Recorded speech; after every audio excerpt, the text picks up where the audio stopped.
And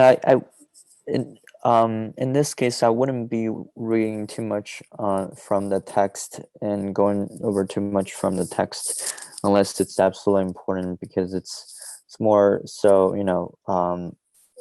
emphasis on the code and how it's implemented. So let's go through the notebook primarily. Okay, so custom layers. If we don't want, a layer with weights, we use chars.layers.lambda. And again, this is not straight from Keras API. This is from TensorFlow import Keras. So this is already tf.keras. So chars.layers.lambda, lambda x, and tf.expx. And if we run this, then it will give us a tf.tensor layer, a layer with tf.tensor shape 3 and values equals to numpy array, d type float 32. So this doesn't have weights, as opposed to tf.keras.layers.dense, which would have weights.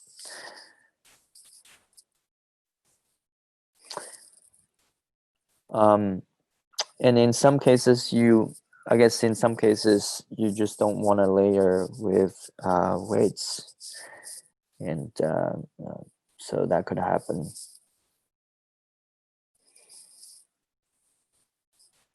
Okay, and whenever we need to run the model, we want to make sure we clear our session in the memory and set the random seeds, both for NumPy and TensorFlow. And we run the model. Did anyone have any trouble getting the validation loss in this case?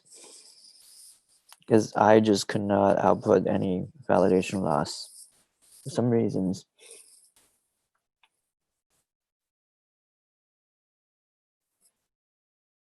Anyone? Yeah, I didn't I didn't run this, but I've seen this type of issue before. Like it'll give you nans. If you run it a couple of times, you get nan every time. Yeah, but not other runs. So only this one gives me nan and n's. Yeah. Anyone else has anyone else runs into the same trouble?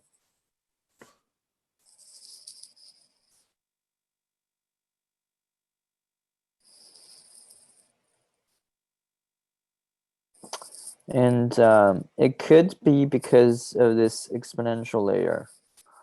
So yeah, there you go. So we have the validation loss, because the only difference is we added this, right, exponential layer.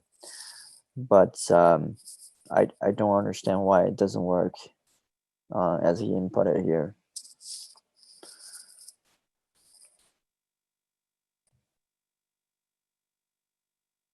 Anyone? Did you define what the exponential layer is? It's right here. Keras.layers.lambda. Yeah, maybe that is not defined precisely. Yeah, no, I totally agree. It's just I didn't change the code. This was from. I think it's more of a syntax issue which is creating this problem. Yep, it could be. Could be. I didn't change the code. This is from Juron's code. So I don't know why it's giving me trouble. And the line, the box 125 in 525 exponential layer -1. What's that? The Which one? 525. Yeah. Exponential layer -101. What are those? You're just feeding this into this. Oh, okay, just to try it. Okay. Yeah. That's Just weird. to test. Just to test it. Yeah. Exponential. That's weird. Why would it feel like that? So I don't know why this blows up the validation loss. And are you sure there's no type mismatch either? No, I didn't change the code again. Yeah. No, I'm this talking from about type mismatch, because type float has to be mismatch. the same kind of thing. Okay. And Well, if it's what type you're feeding, mismatch, it should give me an error of type mismatch. And TensorFlow default match is flow 32. So Okay. so what you're feeding to exponential layer in here? this whatever is outputted from here. So basically the output layer, and you exponentiate the outputs. Well, exponentiation probably causes numerical overflow. So I don't know. I think it's quite reasonable. Like you have some high input and it exponentiates it. So you have just two large numbers. Could be. Can you try if you put the exponential layer between the two dense layers, because it's really weird to see it after the dense one.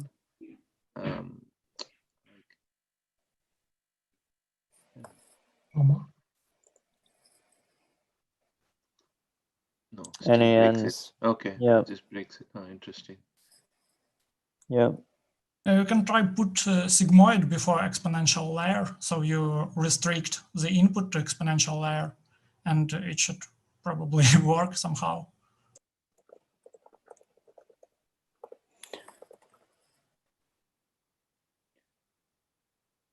It worked.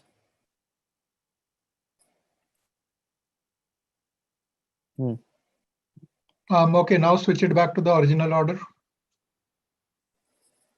The order didn't change. This was the order. Okay. Yeah.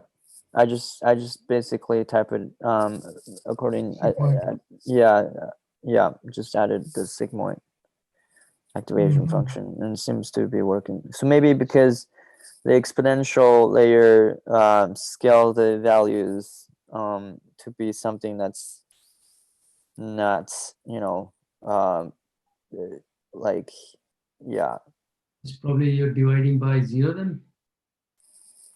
So exponential layer is dividing by 0. The loss is MSE, and I would hardly imagine that. I don't know why that would create a problem. Anyway, but seems like this solved it,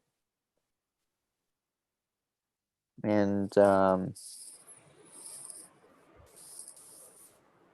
but usually, we don't add an activation function at the output layer. Sure, but it's still just a toy example. You don't want exponential layer in the output of your network in any realistic scenario, I think. Sure. Yep. Okay. Well, let me make a comment.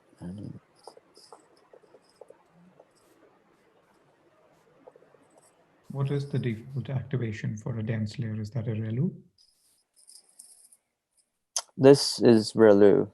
No, I mean, if you don't specify activation, is it none or is it a ReLU by default for dense? Let's see.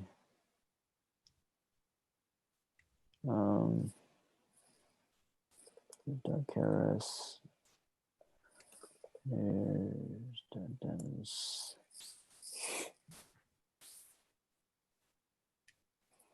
None. Okay. Yep. Okay, so let's move on. Now we create our own MyDense custom layer. So basically, we're trying to implement, pretty much implementing the tf.keras tf.keras.layer.dense with this customized function. So let me go through each line by line. Basically, self.units is basically the number of,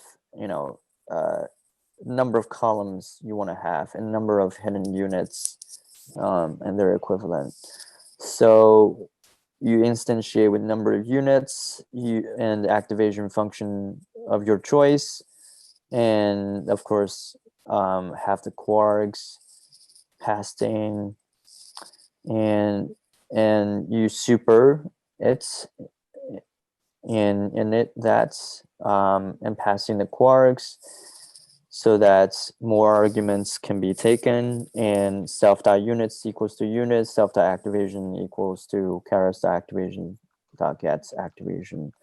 So basically, if we just typing this, as sort of a string, then this function will be able to kind of get the activation function for us.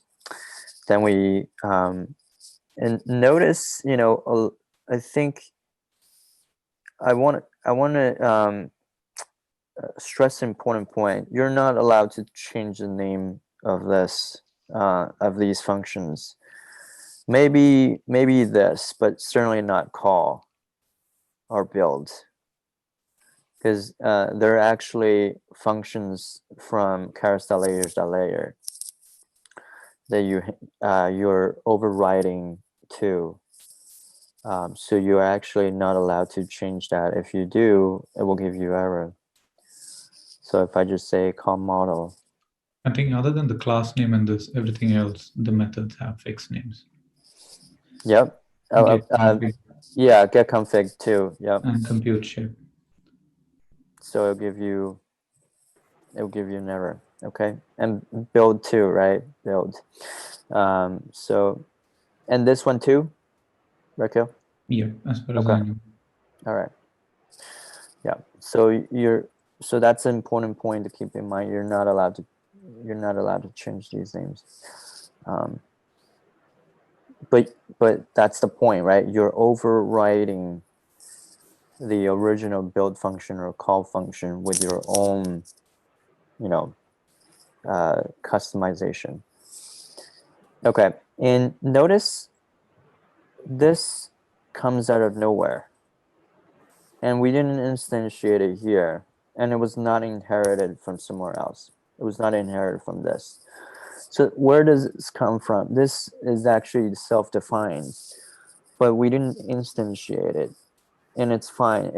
I think it's still it's allowed. You're allowed to write Python in this way, but this is inherited.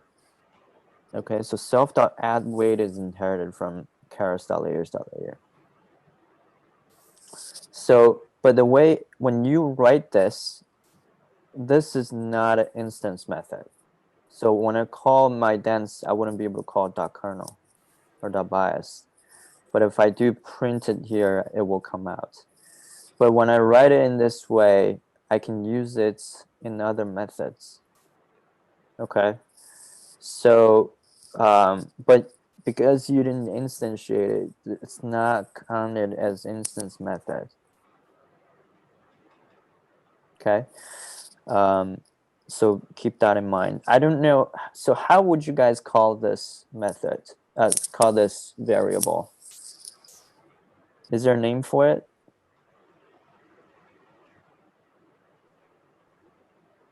Something that you didn't instantiate, but you can call it from other methods. I have a basic question. Why didn't he put self.kernel in the init? What's the advantage of putting it in build? Well, because you're not trying to initiate it. You're literally trying to add weights to it. So how you can't really instantiate it from here. You know what I'm saying? Like, I mean, it has to be under build. I see. Because yeah. So if you do it here, then it becomes an instance method, and you can call my dense.kernel. But in this case, you're not allowed to call. It wouldn't give you this if you call myDens.kernel. Okay. But I'm just curious, does anyone know officially what are those variables called? By the way, even if you put it in under init, it's an instance variable, right? Not a method. Instance variable. Yes. Sorry, I misspoke. It's instance variable, not instance method. Those are instance methods. Right. Right. But the point you're trying to make is these instance variables are available only within a class, but they won't be available when you create the instance of a class and then try to access Exactly. that. Exactly. Yeah. So Perhaps these variables are getting fixed variables, as you said. The build and a call are kind of like a fixed methods inherited from the layers. Mm-hmm. And maybe these variables are defined inherited, but they are like internals for the model. No, they're not, because you can change them. Self kernel test.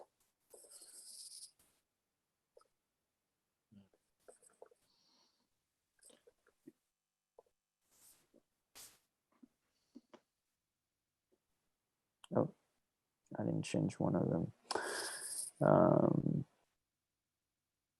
Kernel. Where's the other one? Oh, print. Okay. So you're able to run this, right? So I can change the names. So it's not inherited, okay? No. So again, because you are calling a method add weights where you have specified kernel. So that's what I think you made a good point that these are the methods, these are the variables which are used within a class. You can name them anywhere, anything, but I think the add weights where you specifying the first parameter is equal to name is equal to kernel. So that's probably is the important part, that's bringing in the internals of that layer and then assigning it to whatever variable name you want to give. Yeah. So my point is, these ones, you're not allowed to call this, access it from instance. Okay. But Cheng, did you try printing it? Say it again. I think it is because the layer has not been built. So once you build it, you will be able to access kernel and BIOS, I believe. If the layer is built, if you call the build method of that thing, then you should be able to access kernel and BIOS. It is a variable within the method. So if you go through the instance to that method variable, then you ought to be still able to access it. I mean, there is no to hide it, right? It's just weights and biases of. I'm pretty sure you cannot, because I tried it before.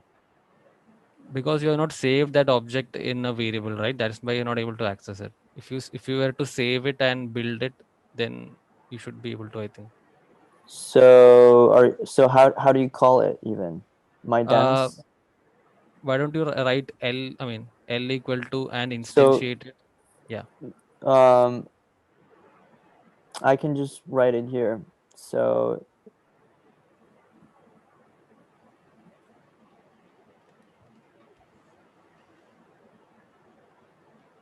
right, so I instantiate it. Has no attributes. So wait, because you have not built it, right? That's what my point is. You have not built the layer. You have just instantiated it now. Now write a.build. Yeah, but that's the point. If I cannot call it, then it's not an instance variable. No, you have not built the layer. You have just initialized. You have just created an object of the layer. Only when you build it, the kernel attributes gets created, right?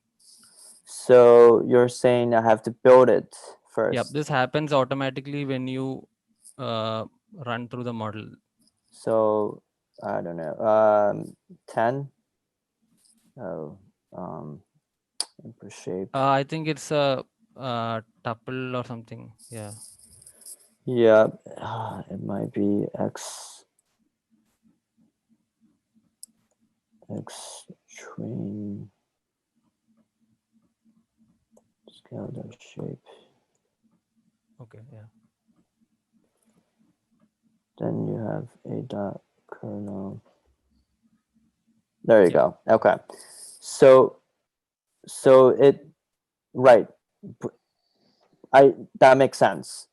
But how would you call these variables? That's kind of my question. Yeah. Because if you run through this, then that makes sense, because now it's stored, right, in that instance. And obviously I can print this as well, right? So if I just, I can print this, right? That's no problem. And that's why I put this print statement. But how do you call them? Like If when you're your not, model is completely trained and you just Mhm. want to look at the weights of layer 2, suppose, you can do it. I mean, you are allowed to do that, right? right, you're allowed to I mean, do that. that's essentially what you're doing here. You're just looking at the weights of a particular layer. Right, exactly. But are they still called instance variables? Yeah, I guess so. Yeah. Okay, Instance attributes. So yeah. okay. All right, because usually I always initialize them here, but you are allowed to just declare them here without initializing them. And again, you can print them, and of course you can once you run through the build function, then yes, you can run a.kernel or a.bias. That's no problem. So build is automatically called when you call the function. The call is there, right? CALL. Yeah, it seems like so. Yeah. Right. And and at the same time, you never explicitly call build, or you never explicitly call the call method. Right, because Right. even if I'm just doing the sequential, it will run the print. Right. Yeah. And they should be instance variables since you're tying them to self, right? So that'll be that each object that is being created, it's going to be tied to that. And that's what it should be, right? You want to change your dense layer from each dense layer that you create. Mm-hmm. So your weight and biases want to be different for each of them.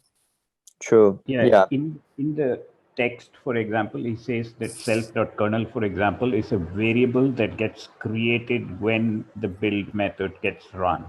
Right. So until that time, it doesn't exist.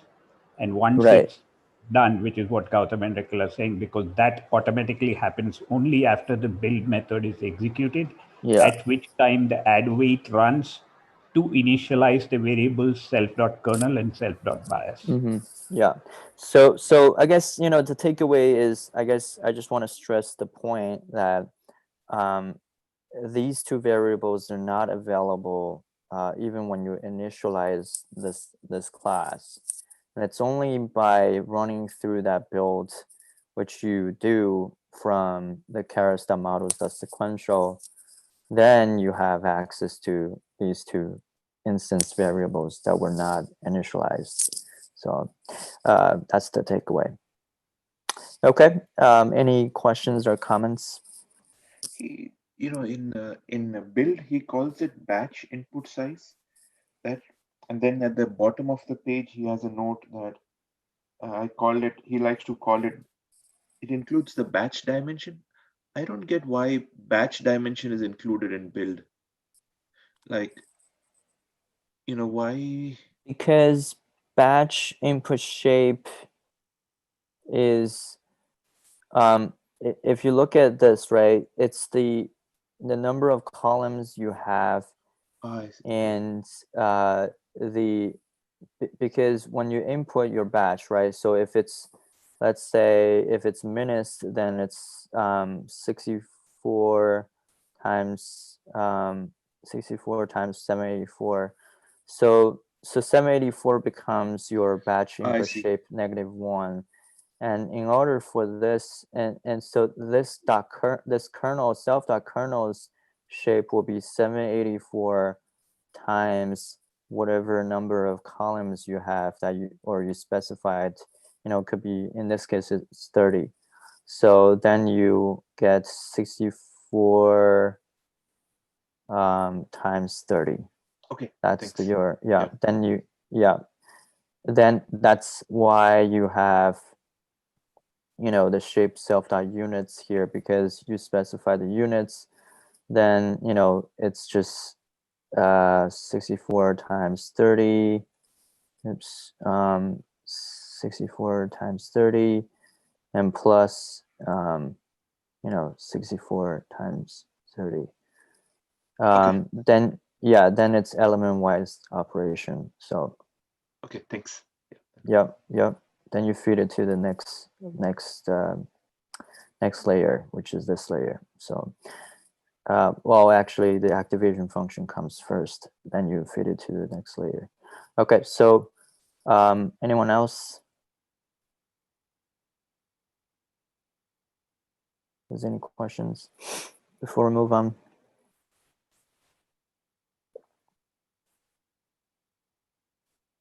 Okay, so again, we're just, if you want to save it, just model.save, and if you call model.summary, that's what you get. That's the number of units. We specify a number of units, and that's equivalent to number of columns. So in the last, this is the output layer, so that's just one. Okay, and number of parameters. Oh, and the way how you called it, our customized get config is just basically doing, model.get config. Then it's able to call the customized get config. We added in whatever number of units we have and the activation functions that we specified. So number of units right here, activation function relu, number of units 1, and I got activation linear. So these ones, I suppose, were from the original get config, and we kind of added in that. So when we call it, we actually call the customized get config. Is that clear? Okay. So one question. Yeah. He adds this statement saying the serialize just saves blah blah blah, but I didn't quite get why the act or how or for what purpose he adds that statement. We save the activation function's full configuration by calling Keras activation serialize. Which one? Sorry, where do you see the serialize? In the he says that in the text. Yep, in the get config, yep, there is a Keras activation dot serialize. Yeah, right in the actually it's there in the code as well. It's in the code where? Yeah, right at the bottom. Oh, serialized. Okay. Right, and when I looked at it, it just says self.activation. It just gets a string, which self.activation in this case is relu or whatever, and it just gets the string. But what is he trying to do there? I mean, what does that, anybody have an idea of what in general the serialized thing does? Let's look at it. Return the string identifier. It just returns the string. Yeah, in this case, it just the relu or whatever the string happens to be. Mm-hmm. But I'm still at a loss as to what. I think so. Yeah, for serialization and storing that model to, yeah. That's all you get.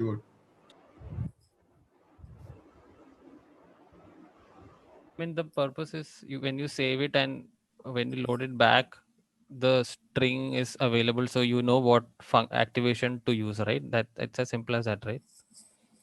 Yeah, so this, I hope so, acts as an identifier to Yeah. get back the layers. Yeah. Yep. Yeah, all you get is a string output.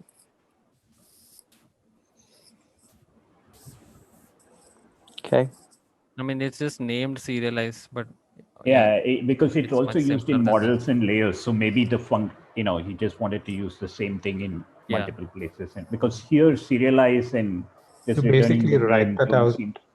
Sorry, you basically write that out as a JSON, right? So when you're loading back the JSON or your load Yeah. weights or any of those, it's just Okay. So it's JSON. because of that it's serializing, because So it's it's in a writing dictionary it out form. as a dict. Right, exactly. It's a dictionary format. Okay. So it just helps. Okay, I got it. That's the reason it's serialized, because the serialized didn't resonate with me. Okay, got it.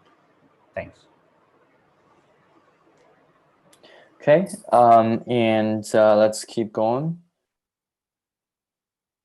with this, my multi-layer. I think he was just basically writing a class that's, testing. I believe he was just testing some of the stuff. Let me just take a quick look at it. And yeah, to create a layer with multiple inputs, because sequential doesn't allow you to take in multiple inputs. It's just one input. And if you want to do that, then you have to kind of write your own multi-layer and, for example, concatenates, and you just, so then you're overriding the call method to have this containing all the inputs. And so that's that. I don't know, like, have any of you used kind of this before? This layer may not be used like any other layer, but of course only using the functional and subclassing APIs, not the sequential API, which only accepts layers with one input and one output. Has any one of you used this, that takes in multiple inputs and outputs, I guess? Sometimes you have two separate neural networks and you concatenate the outputs from those two neural nets, and then you proceed with a single combined, yes, as a neural net from there. That makes sense? Yeah, that makes sense. Thank you, Gotham. Appreciate it. Cool. That totally makes sense, because a lot of times we do need to concatenate, different layers. And so this might come in handy. Cool. And perhaps, I don't know if I remember when we did birds or transformers, it takes in, I think the input embedding consists of, the token embedding, positional embedding, and what was the other one? Segment embedding, and concatenating three of them together. So perhaps, you can write some of these to do that. Yeah, and if you go back to like Fast AI, if you look at their head, the custom head that they build, you just don't have like max pool at the end. You'll have a max pool concatenated with an average pooling layer. So two layers there also get concatenated to produce one layer. So like within just one model also you can use concatenate like that. Cool. Okay, and all right, I think he was just doing some quick, tests. And also he was like, basically, if I want to specify, difference of an operation during training and testing, you pass in an argument called training equals to none, or specifying basically training equals to true or false. If training equals to true, then you add in whatever operation you want to add, you know, it could be just adding in a Gaussian noise, which is, you know, implemented with this tf.random.normal, you know, with the same shape of the x and standard deviation. You can specify your own standard deviation, and then you x plus noise, you know, element-wise operation. So adding in the noise. Otherwise, if it's not training, then we just return x. And so you can customize, you know, your layer, you know, while specifying different operations for different phases of the training processes. Okay, so and I think he mentions typically you might do that with, you know, dropout or batch normalization, right? Because for training we need dropout and batch normalization, but for testing we don't need dropout or batch normalization. So go ahead. I just had a query. Why do we need this sort of addition of Gaussian noise in a particular layer or a particular model? Is the purpose to generalize and in or what's the main reason behind this? I'm not too sure. He I've didn't seen it explain it used here. for regularization. That's the main place I've seen it being used.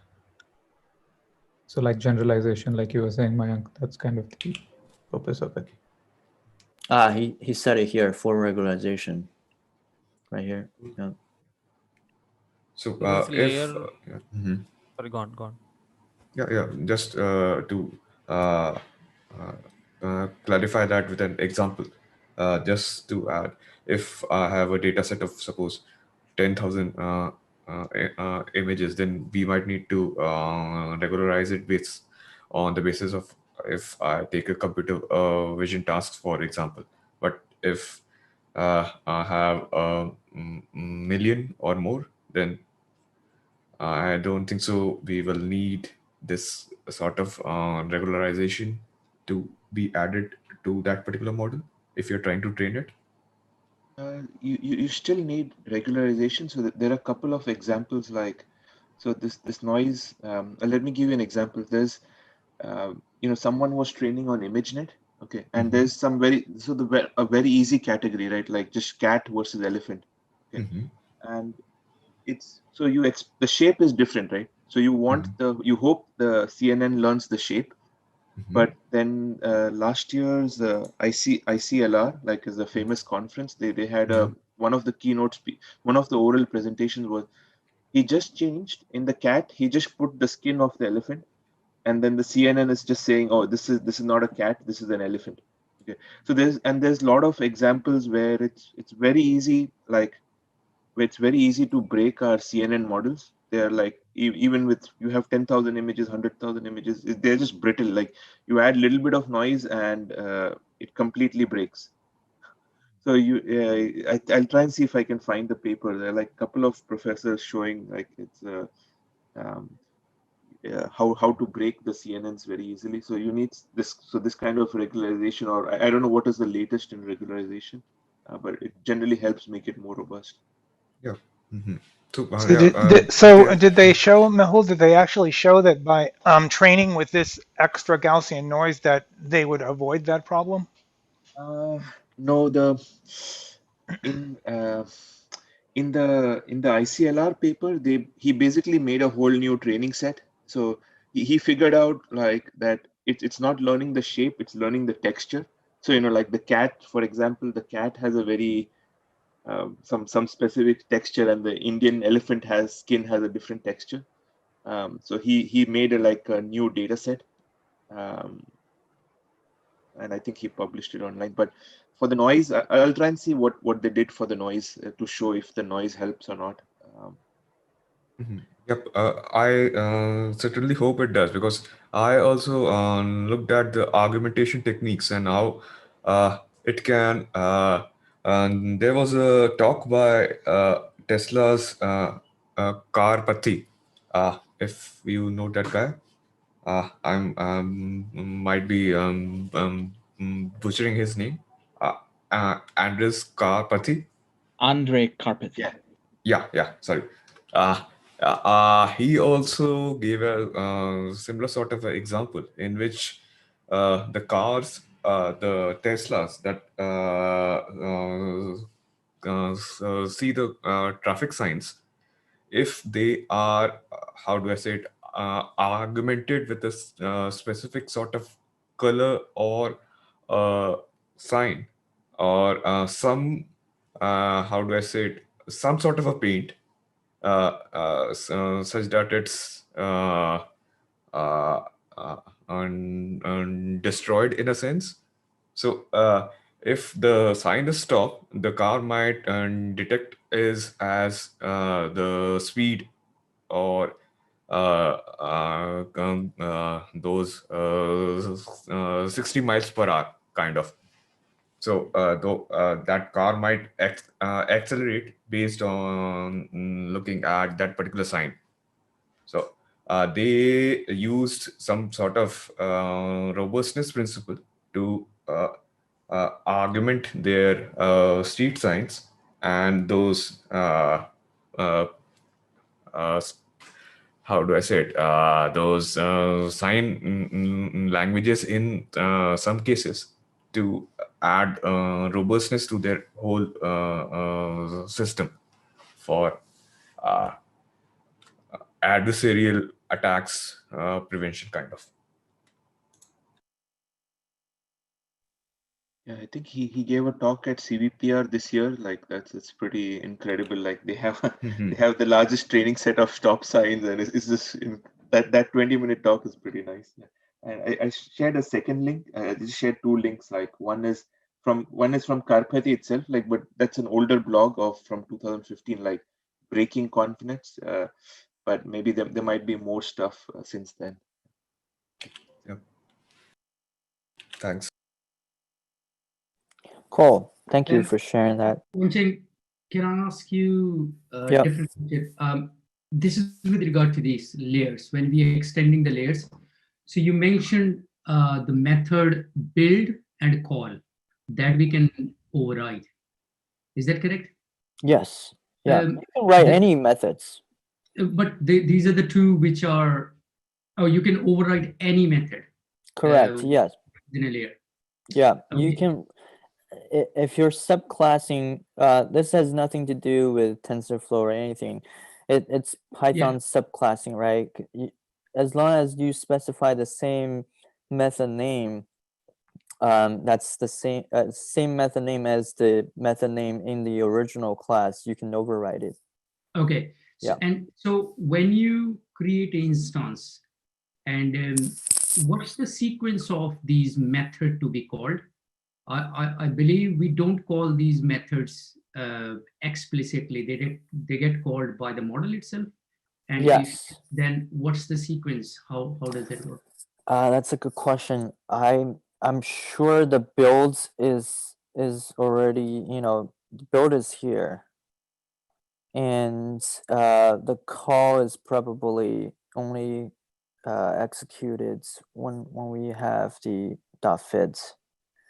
But I'm sure there's a better documentation to explain how the life cycle is implemented, how the life cycle of a machine learning model is implemented, in terms of sequences.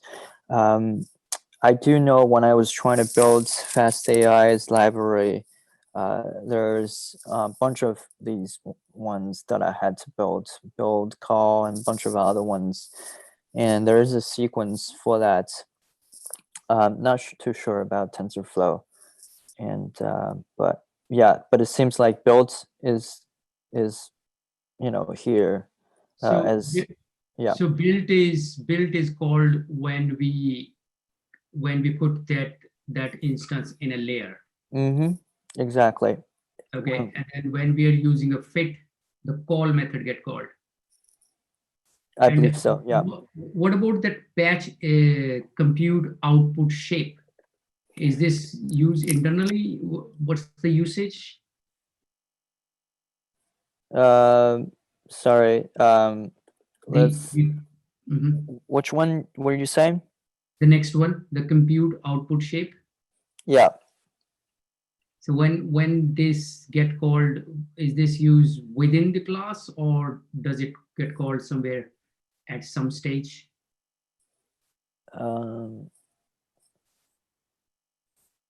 Let's test it. Calling compute input shape. So he says that you can generally omit compute output shape because tf.keras automatically infers the output shape. That's what he says on page 393. Or it's with the bird, there's a bird icon next to it, so you can find it if you have a Kindle. Yeah, I think I read somewhere. But okay, so you can look at something called MRO, Dinesh, method resolution order, and you can print that inside your function, so that'll exactly tell you how the function calls, method calls are being resolved. So that will show you the chain of what is being called after the other, and so on and so forth. MRO. MRO, yeah, method resolution order. Sorry, what did you say? Model dot what? Not model, sorry. It's called MRO. I don't know how you exactly call it. I need to look it up. But if you Google for method resolution, yeah, it's just the Python. Python inheritance.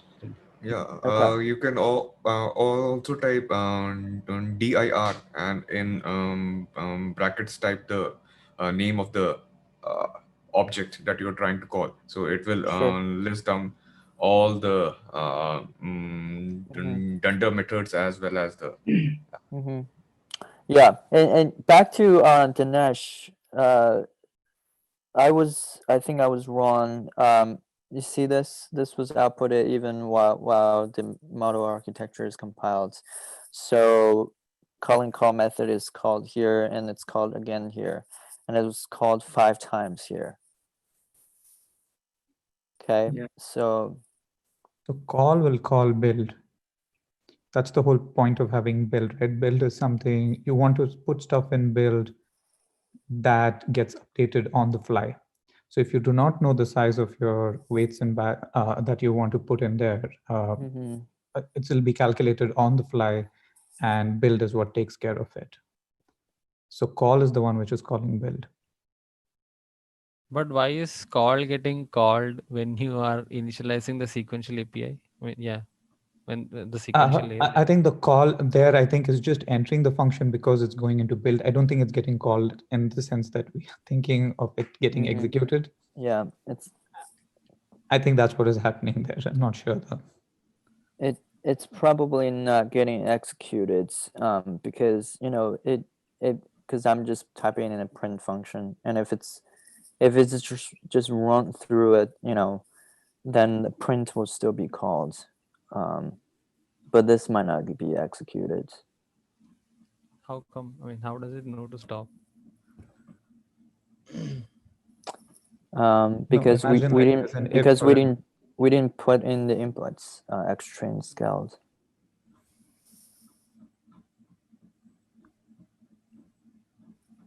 Yep, I have shared a link in the chat with respect to custom layers and models and what might be the life cycle of the call, the compute output shape, and they have defined everything with respect to that metrics too.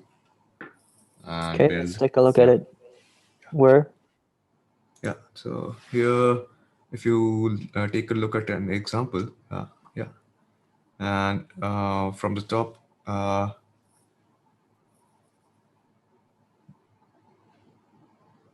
they have firstly defined the call and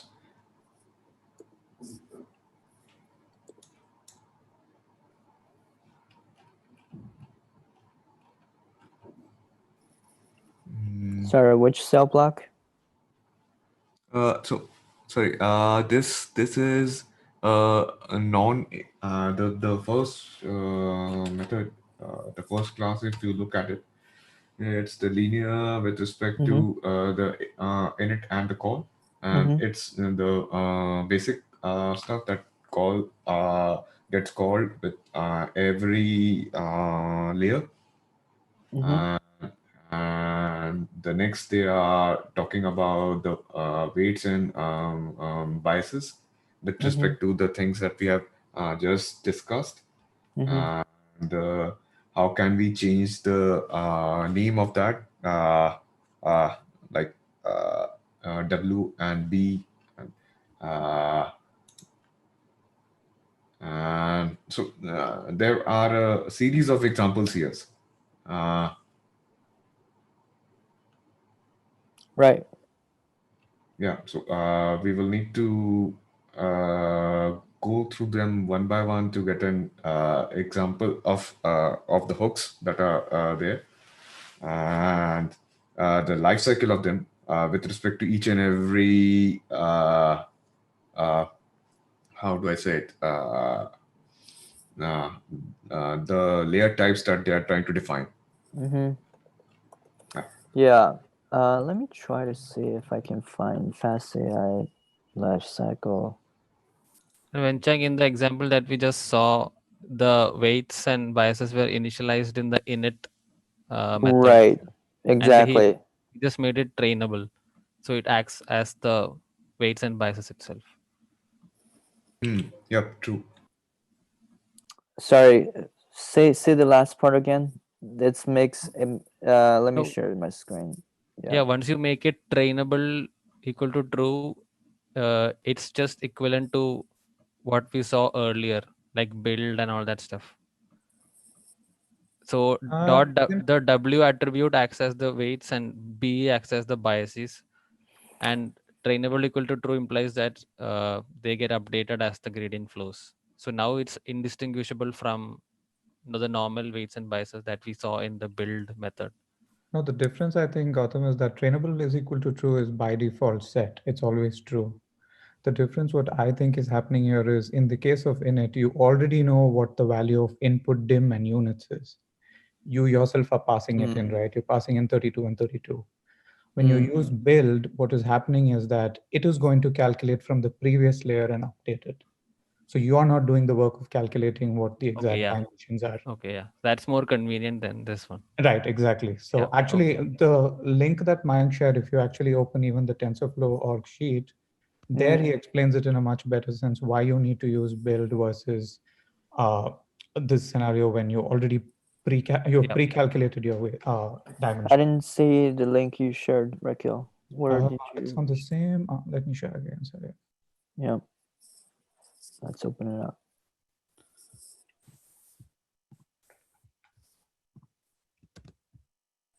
So I think you would almost never use this type of weights and biases, right? It's much more convenient to do that. Yeah.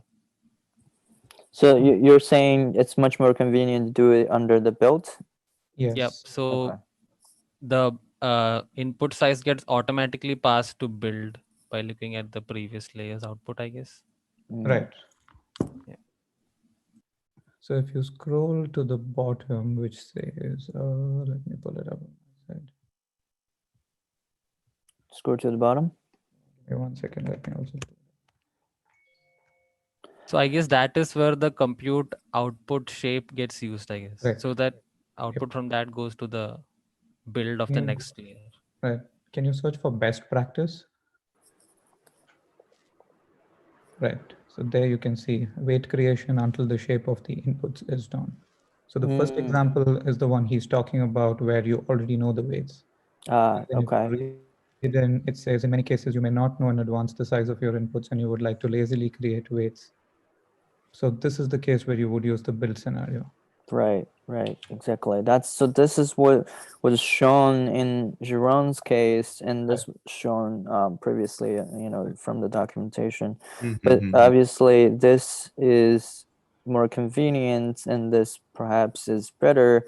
And as they recommend, as Keras, this is not from tf.keras, it's keras.io. So they recommended to build it like this, So I would meaning, imagine if you're building something really deep, instead of you calculating, it'll be easier to use the second scenario, which Jaron is talking about. Whereas the other one, probably, if you're just squeezing in one, why have the extra cognitive overhead of putting in a build and all that if you can specify the shape? So I guess both have their place. Right, exactly. Because then you don't have to specify, you just like input shape -1, taking the whatever input shape it is, and just calling the last dimension, and have the self.units here. So, okay, that makes sense. Instead of the instant. Yeah, so again, from a Python perspective, the difference of initializing, putting it here and here is you don't have to initialize and passing the parameters if you put it here. Whereas if you put it here, when you call the linear class, you already have to input the parameters to initialize the self.w and self.b. So that's the I guess the quote unquote where the convenience comes in when it comes to designing your classes or layers. So cool. Thank you so much for sharing that, Raquel. Okay, and let's go back to where we were. Okay.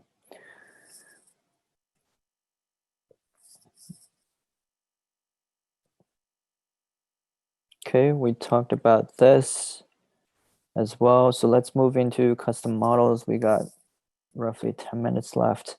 So we've only moved one section, but this is good discussion. So if we need to extend to the next session, that's fine. Okay, so now we are building a customized residual block, meaning within this block, there are a bunch of layers stacked up against each other. And I believe this, and also there's basically, yeah, it's just 3 hidden layers feeding into each other and adding the inputs to the Z. And so that's called the residual block with a skip connection. So I think this is the skip connection, adding the inputs with the Z. Okay. And you know the way how you can write it in a Pythonic fashion is you can write it, specify all the layers in the list comprehension, and just specifying the number of layers you want, and because they're all the same, and so you just basically write them in the list, and that's your self.hidden. And when you and for whatever number of layers you have, you just pass into each other, sequentially. Then you add the inputs to the outputs of Z, the final Z. Then you add the inputs in. That's your residual block. Any questions on this?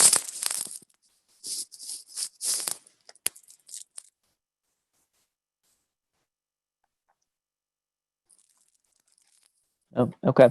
I forgot where we actually use this, but I think I've come across previously that we would use residual blocks, but I don't recall when. It's in BERT and ResNet as well. ResNet, yes, that's where I came across. Yeah, residual block and skip connection. Yeah. Oh, it's in BERT as well. I didn't know that. Yep. Okay, cool. Okay, so residual regressor is basically, okay, so basically this is the model architecture. And typically when you write the classes, you kind of separate how, you know, sorry, you separate the model architecture, which is here, residual regressor, and, you know, a component of the architecture, which is residual block. Then you, you know, so in transformers case, it could be like, this is your encoder layer. Then you know, put a bunch of encoder layers into one architecture with a bunch of other decoder layers. So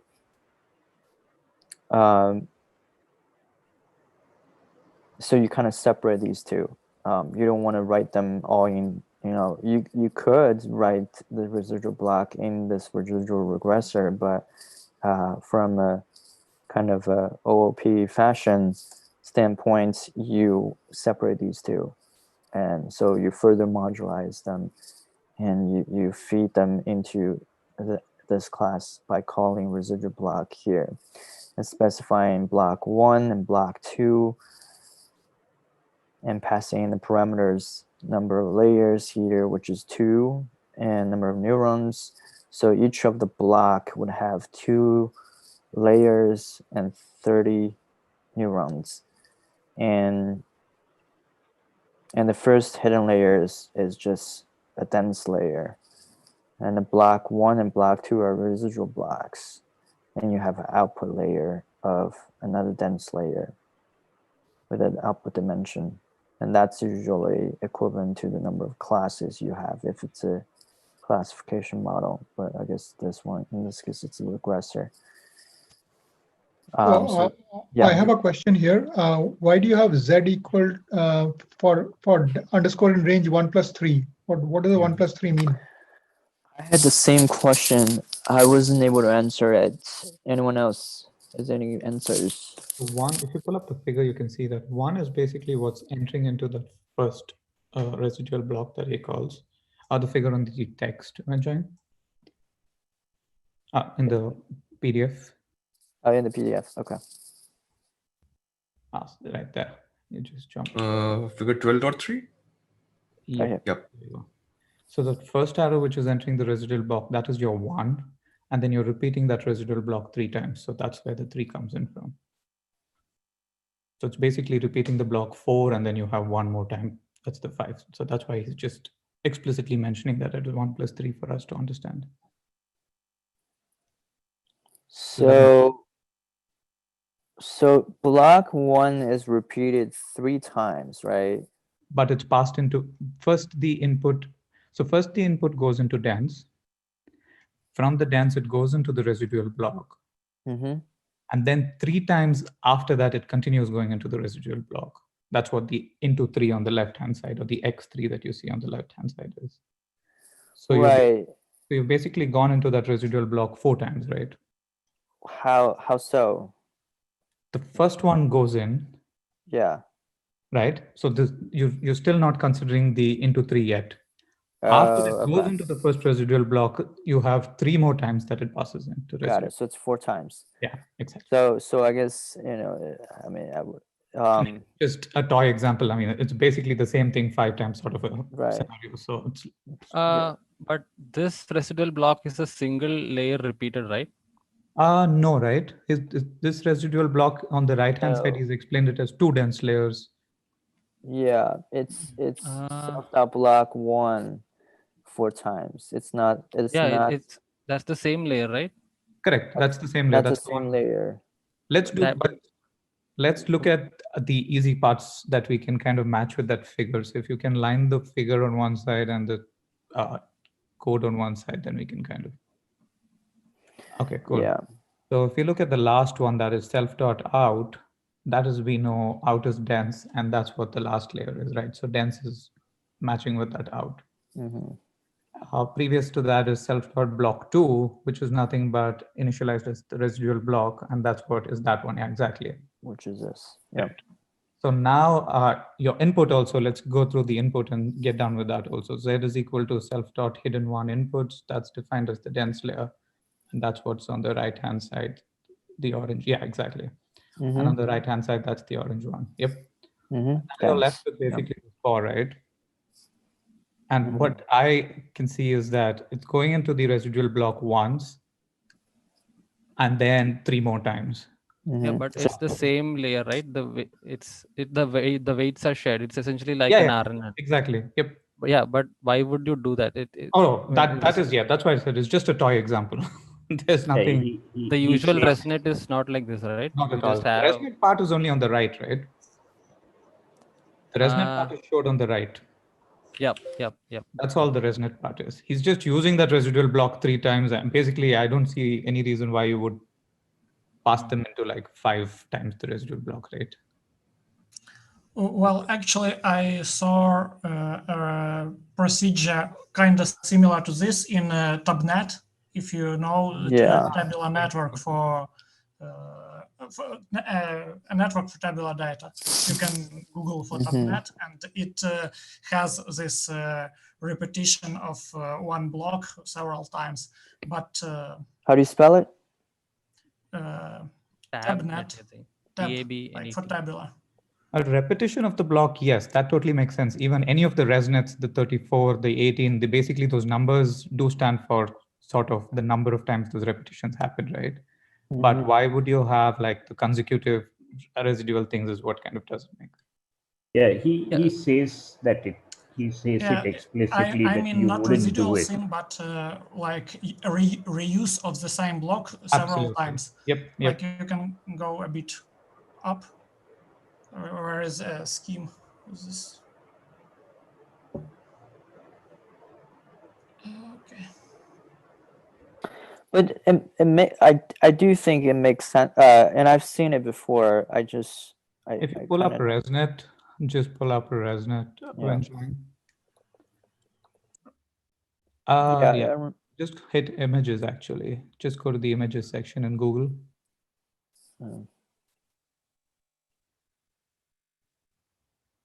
This?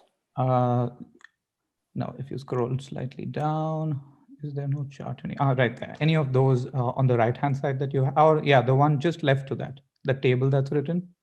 Yep. So basically that into 2 that you see is the repetition of the block.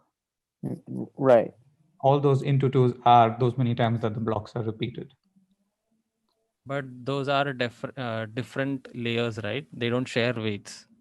Yeah, in ResNet, they don't share weights. Yeah. Right. They don't share weights. Yeah, that's true. That was the confusing part here. I see. Okay. So you're saying self.block 1 all shares weights. You're saying these ones are share weights. You've already initialized. That's an attribute that you've already declared, right? Self.block 1 is equal to residual block 2, 30.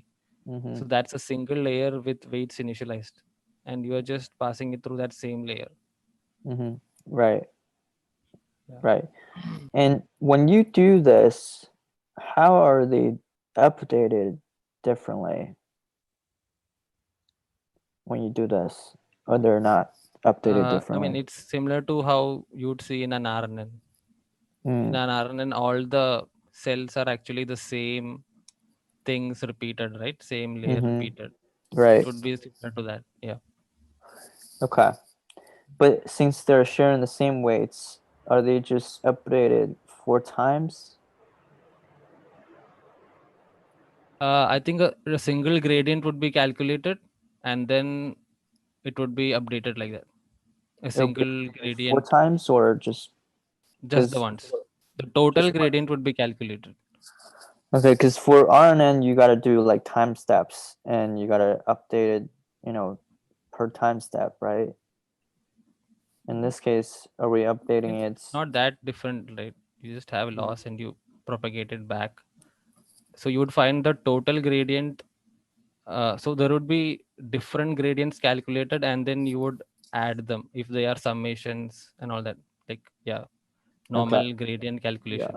Once you've calculated the total gradient of the loss with respect to the parameters, you just updated one.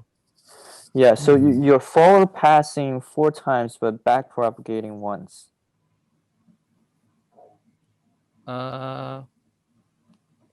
I mean, the gradients would be calculated separately, and then you would combine the gradients, and then you would update it once, I believe. Yep. Yeah. In each time step I might add, yeah. So that RNNs will come into picture there. Yeah. Okay. Okay. Yeah. I'm a little confused, but I probably need to spend a little more time on this residual block thing. Okay. But Well, to Rakel's point, I think, and Gautam, to your point, he explicitly says this model makes no sense in the text. oh, I really? didn't get to that Okay. part. He explicitly Where? says, note that this model does not make much sense. It's just an example to illustrate the fact that you can easily build any kind of model you want, even one that contains loops and skip connections. So I think Okay. the actual residual block to the discussion that Rakel was pointing out, the diagrams and what you were saying is not this. He just used this, and I don't know why he did. He could have used the actual residual and we would have all been less confused and more illuminated, Mm-hmm. but he did what he did. So Yeah. But So in this book so we haven't reached convolutional networks, so he demonstrates residual connections before convolutions, and that's why he can't use ResNet as an example, because we are not supposed to know about convolutions. Mm-hmm. Yeah. Mhm. And so what makes more sense is layers that don't share residual blocks that don't share same weights, right? That would make more sense. Correct? Yep. Yeah, they're just two different things. Like, I think we should not be mixing residual blocks and sharing weights together. Yeah. Mm-hmm. Yeah. Yeah. Keep those two separate. Yeah, probably. Yeah. Okay. Well, I'm glad we cleared that out, and that makes more sense. And the ResNet architecture definitely makes more sense than this one. You know, running through 4 times. Okay. And I mean, I wish he could have just write 4 here, but I guess that's fine. Okay. And rest of it is just, you know, setting the seed and model evaluates. So, and it's 3:08. We probably should stop here because, you know, I think there's a session right after this, so I don't want to take too much time on from them. And I think some of you might need to join the other session. And so we'll start with losses and metrics next time on Wednesday. And of course, we'll have to finish the reading for the last 10 pages. And yeah, I don't, yeah. So hopefully we'll be able to finish the rest of the stuff of this chapter. But it is a very important chapter, perhaps one of the most important chapters in the deep learning section, you know, and I think it is definitely worth the time to spend on that. Yeah. Yep, totally agree. This forms the basis for all the things that come afterwards. So we need to, yeah. Yeah, I have one last question. If anybody knows, okay, so in that residual regressor that he built, he says range 1 plus 3, that's range 4. That means it's going through this loop 4 times, but I only see that it should go through the loop 3 times. Well, that's what we just kind of said. I wish he could write 4 here, and but I think Raquel explained it. It's really like, so he didn't count, you know, the first time here, so it's basically 1 time, then loop it through another 3 times, so it's 4 times. That doesn't make sense, but that's okay. Okay. Yeah, but that. No, I mean, if that's what he meant, and what I'm saying is he doesn't make sense if that's what he meant, because when you look at that X3, that means to anybody that's looking that he's going through that loop 3 times, not 4. Right. I totally agree. I wish you could write 4 here. Yeah, yep, no, think of it from the perspective of the other arrows or those blocks, because the first time, if let me try to annotate here. Okay. Yeah, the first time it is going in. So this is 1, Okay. The from the dense to the residual, it's going in here. So this is 1. Okay. So this is 1 plus this is 3. So one time it is executing this, and the 3 times it's circulating, like it's an iteration function. Yeah, I Yeah. see. I see. So Yeah. that's what he must have meant. Yeah. Yeah. Yeah. And yeah. So if Yeah. you think it like then Yeah, that's what he meant. Okay, well, and yeah, thank you, Mayank. Appreciate it. Okay, great. So I'm glad we cleared out a lot of the questions. It is a hard chapter, but it's necessary, and it's actually very, very valuable skill again, to be able to customize your own models. So we will continue this next time. Hopefully we can finish it, and if not, is it okay to add another session, Joseph?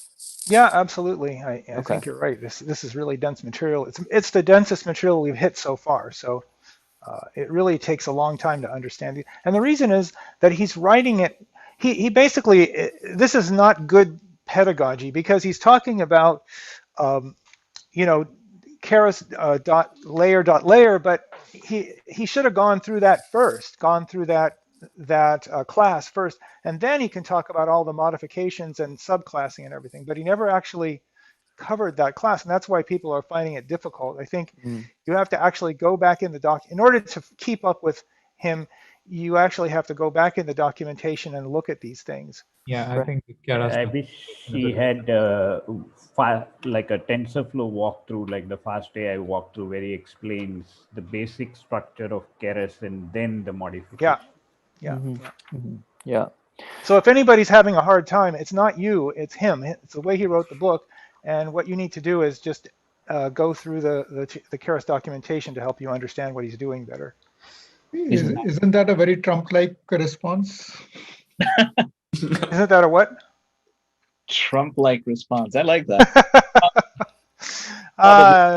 We don't need to get into politics on this one, but but that's I'm just trying to say that if you're feeling overwhelmed by this, it's not your fault, and you can help yourself by looking at some of the docs. All right. So can we continue that conversation just on that point on Slack?